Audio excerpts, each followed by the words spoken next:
په کندهار ولایت کې د کوچني اختر لمونځ د اسلامي امارات د رهبر شیخ هیبت الله اخونزاده په امامت ادا شو چې ګڼ شمېر چارواکي، دیني عالمان او عام خلکو پکې ګډون کړی و. د حقیقت نیوز چینل درنو کتونکو سلام، ستړي مشئ، وخت مو پخیر. ګرانو کتونکو که حقیقت نیوز چینل مو نوی سبسکرایب کړئ په درنښت سره همدا اوس یې سبسکرایب کړئ ترڅو زموږ مهمه او تازه خبر تر ټولو د مخکې تر تاسو در ورسیږي.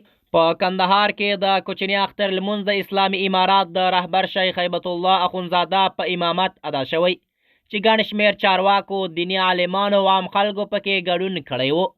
د اختر لمانځه وروسته شیخ هیبت الله اخونزاده یوه مهمه وینا وکړه، پکې پر بېلابېلو موضوعاتو خبرې وکړې. نوموړي تر ټولو لومړی عدالت پر ټینګښت ټینګار وکړ او وویل چې حکومت باید د اسلامي اصولو پر بنسټ عادلانه چلند وکړي. هغه له مسؤلینو وغوښتل په خپلو کې اختلافات او بدنیتي پرېږدي او د یووالي، اخلاص او همغږۍ فضا رامنځته کړي. نوموړي وویل که په حکومت کې دننه رښتینولي او باور موجود نه وي نو دا به د نظام د کمزورۍ لامل شي.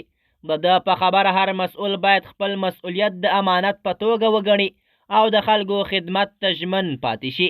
د اسلامي امارات رهبر همدارنګه د خلکو حقونو ته هم اشاره وکړه او وویل چې خلک حق لري حکومت څخه پوښتنه وکړي چې هیواد کوم لوري ته روان دی. هغه ټینګار وکړ حکومت باید د خلکو باور ترلاسه کړي او د هغوی غوښتنو ته غوږ ونیسي. په وینا کې دا هم راغلی چې د نظام بقا او ثبات د خلکو له ملاتړ سره تړلی دی او که خلک راضي نه وي نو حکومت به هم له ستونزو سره مخ شي. له همدې له امله هغه پر مسؤلینو غږ وکړ چې د خلکو ستونزو ته رسېدنه وکړي او د هغوی اړتیاوې په پام کې ونیسي. له بل خوا شیخ هیبت الله اخونزاده په خپلو خبرو کې د بهرنیو هیوادونو پر وړاندې هم دریځ څرګند کړ. هغه د هغو بهرنیو لاسوهنه یادونه وکړه چې د افغانستان په چارو کې کیږي او د هغه کسانو پر وړاندې سختې څرګندونې کړي چې د ده په وینا د بهرنیانو فرمایشونه عملي کوي. نوموړي هغوی د ناکامۍ او تباهۍ هیله څرګند کړه.